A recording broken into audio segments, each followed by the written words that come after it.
नमस्कार, Surya classes centre में आप लोग का स्वागत है। दोस्तों, आज हम क्लास 10 हिंदी का सबसे महत्वपूर्ण गद्यांश और पद्यांश को पढ़ने वाले हैं आज के एक ही वीडियो में। ठीक दोस्तों, हम जितना आपको गद्यांश और पद्यांश करा रहे हैं इस समय, इस समझिए कि बोर्ड एग्जाम के लिए सबसे ज़्यादा इम्पोर्टेंट क्वेश्चन है। दोस्तों, हम वही क्वेश्चन बताऊँगा जो क्वेश्चन आने के पूरा गारंटी रहेगा। ठीक ना। चलिए बच्चों, इस वीडियो को स्टार्ट करता हूँ।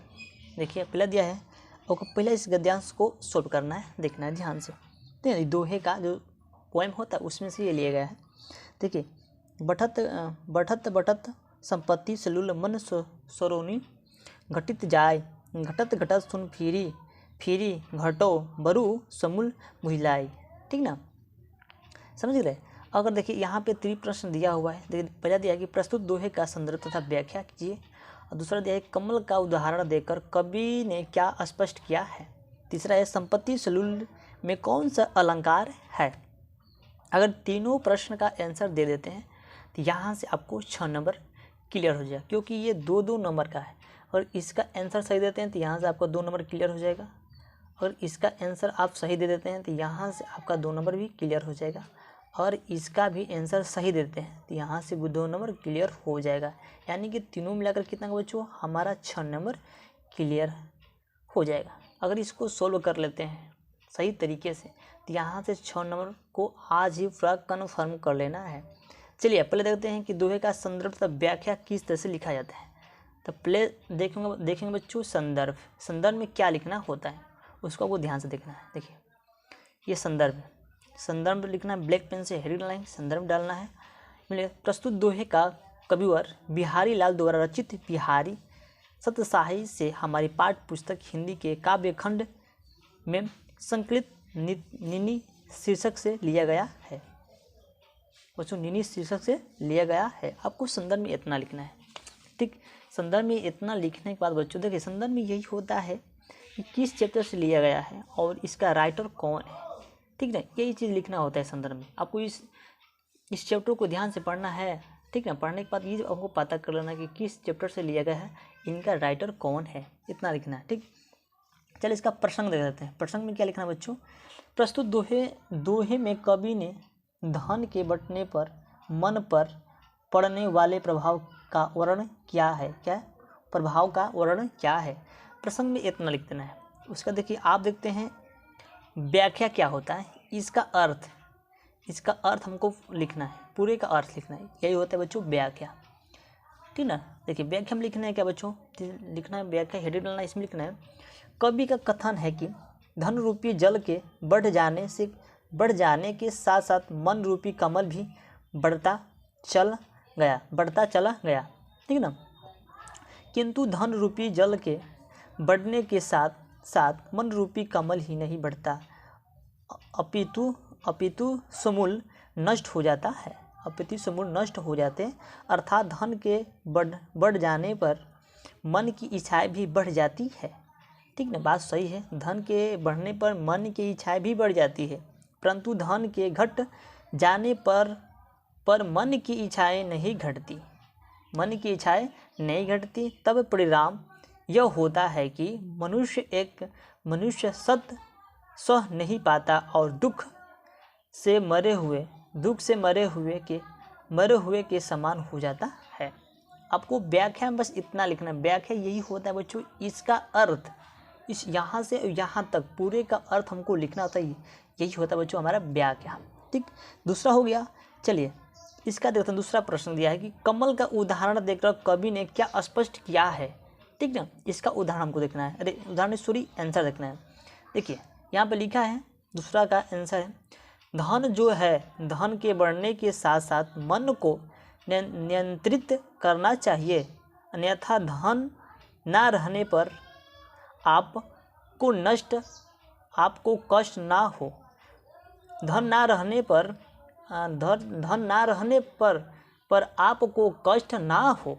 ठीक ना, आपको इतना लिखना है। यह हो गया दूसरा का। देखिए, तीसरा दिया कि संपत्ति सलीलु में कौन सा अलंकार है। इसका वाला अनुप्रास होगा बच्चों। इसका जो आंसर होगा उसका होगा अनुप्रास होगा। बस आपको इतना ही लिख देना है। ठीक ना, इसको देखिए, हम बोल रहे हैं बच्चों, इस प्रश्न को, इस गद्यांश को चाहे पद्यांश को, इसको आपको सही ढंग से, सही तरीके से इसको तैयार कर लेना है। अगर इसको तैयार कर लेते हैं तो समझ लीजिए आज आपको 6 नंबर आज ही आपको कन्फर्म कर लेना है बच्चों, ठीक ना। चलिए दूसरा देखता हूँ। दूसरा बच्चों हम लोग देखते हैं। देखिए दूसरा दिया है, कुसंग का ज्वर सबसे भयानक होता है, यह केवल नीति और सत्यवृद्धि का नहीं नाश नहीं करता बल्कि बुद्धि का भी क्षय करता है। किसी युवा पुरुष की संगति यदि बुरी होगी तो वह उसके पैरों के बंधी चक्की के समान होगी, जो उसे दिन दिन अवनति के गड्ढे में गिरती जाएगी, और यदि अच्छी होगी तो सहारे देने वाले बहू के समान होगी, उससे निरंतर उन्नति की ओर उठाती जाएगी, ठीक ना। बच्चों देखिए इस गद्यांश में हमको क्या करना है बच्चों, इसका संदर्भ और व्याख्या हमको करना है, ठीक है ना। देखिए संदर्भ में क्या होता है आपको हम बताएं बच्चों। देखिए यहाँ पे देखिए 3 प्रश्न दिया हुआ है। प्रस्तुत गद्यांश का संदर्भ देखिए, अगर इसका आंसर सही देते हैं तो यहाँ से 2 नंबर क्लियर कर लेना बच्चों, ठीक है। दूसरा दे रेखांकित अंशों की व्याख्या कीजिए, अगर इसका आंसर आप सही देते हैं तो यहाँ से 2 नंबर क्लियर कर लेना है। तीसरा, कुसुम का क्या प्रभाव होता है, अगर इसका आंसर आता है अगर सही से दे लेते हैं तो यहाँ से आपका 2 नंबर क्लियर हो जाएगा। यानी तीनों मिलाकर बच्चों कितना नंबर का है, 2 4 6, यानी तीनों मिलाकर बच्चों हमारे 6 नंबर यहाँ से क्लियर हो जाएगा। ये जो प्रश्न है बच्चों गद्यांश का, इस प्रश्न को हर एक वीडियो में बताए हैं। इस प्रश्न को आपको तैयार करना है, किसी भी हालत में इस प्रश्न को तैयार करना है, ठीक। चलिए इसका हम संदर्भ देख लेते हैं कि संदर्भ किस तरह से लिखा जाता है। हालांकि हम कई वीडियो में बता चुके हैं कि संदर्भ किस तरह से लिखा जाता है, एक बार फिर से कोशिश करूँ बताने के लिए, ठीक है।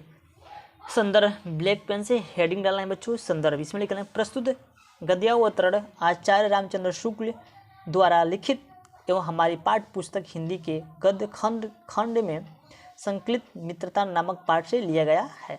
बस आपको संदर्भ में यही लिखना होता है कि किस चैप्टर से लिया गया है, इनका राइटर कौन है, इस चैप्टर का राइटर कौन है। संदर्भ में बस यही लिखना होता है, जो लिखने का तरीका है सर यहाँ पे लिख दिए हैं, ये हो गया। देखिए दूसरा देखते हैं, रेखांकित अंशों की व्याख्या कीजिए। रेखांकित अंशों की व्याख्या किस तरह से करना है, यहाँ पे लिखना है रेखांकित अंशों की व्याख्या। तो हमको करना क्या है बच्चों, देखिए यहाँ से और यहाँ तक हमको क्या करना बच्चों, इसका अर्थ लिखना है, पूरा का नहीं, यहाँ से और यहाँ तक, यहाँ से और यहाँ तक बस इसका अर्थ लिखना है, पूरा का नहीं लिखना है, ठीक ना। चलिए यहाँ पे देख देते हैं। जैसे कि शुक्ल जी कहते हैं कि बुरी संगति घातक बुखार के समान हानिकारक होती है। जिस प्रकार कोई व्यक्ति यदि भयानक ज्वर से ग्रसित हो तो वह ज्वर उसके शरीर और स्वास्थ्य को नष्ट कर देता है तथा कभी कभी प्राण भी ले लेता है, उसी प्रकार बुरी संगति हमारी नैतिकता सदाचार तथा बुद्धि को नष्ट कर देता है। आपको इतना ही लिखना है बच्चों। देखिए यहाँ पर छोड़ दिया, देखिए यहाँ बोर्ड में जाएंगे ना, इस तरह से लाइन लकीर खींचत मिलता है, यहाँ से मिलेगा, बोर्ड एग्जाम में खींच देता हूँ नहीं तो आप कन्फ्यूज हो जाएंगे, ठीक ना। यहाँ से यहाँ तक, ठीक ना, यहाँ से यहाँ तक, और यहाँ से लिखना है,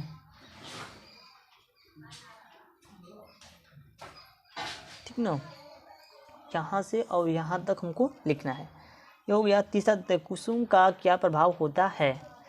तीसरा यहाँ पे तीसरा का प्रश्न आंसर दिया, कुसुम का प्रभाव बहुत भयानक होता है, इसके साथ साथ वह नैतिकता तथा अच्छे आचरण को नष्ट कर देता है, बुद्धि का भी क्षय करता है, ठीक है। इस तीसरा प्रश्न का ये आंसर है।